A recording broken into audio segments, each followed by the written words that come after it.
Menteri ke Sarkar Jillau ba Kyrmen Shylla hak santri ujuli uloong bagi Paidbah ke Jaiñtia Hills kinom la bandim ledak Sarkar kan Pynsangeh shispa nak shispa yang ke Jingtih Dewïong. The people are living and they cannot stop living by if the government stop it 100%.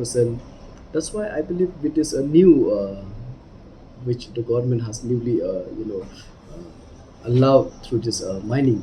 This will help a lot to people of East Jaiñtia Hills and the state as a whole, those who depend on coal.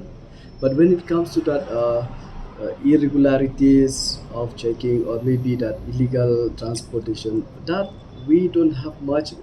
I personally, since it's not under my department, I have nothing much to say on this. But I believe the departments who are looking after this, they try their level best to check the best they can so that no illegalities should be done. Habagli ke Jingtih Dewïong kat kum kujing start sayan lakan penkut no ke Jingtih bar ke jing shalan be anyu Dewïong ulong bakadon ka an nak bentaki ke baro Henry katakan khang ki brio nak balik ki kam sneu niki kam be an. Even in coal also, there might be something which people cannot follow.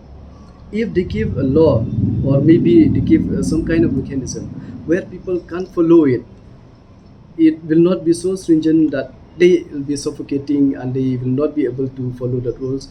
People break the rules for a reason. But still, I'll not encourage anybody to break the rules. I would like to request them, if you find any difficulties to follow these rules which the government provide, they can give a suggestion so that we can try to walk hand in hand with them so that it will not be a problem for them and they don't need not to break the law also. Ulong susu bagi Paidbah ke Jaiñtia Hills ki don ke jingej hak jing ajing mut ke batmai bagian om aila di ki brio ban pen kenya ka an.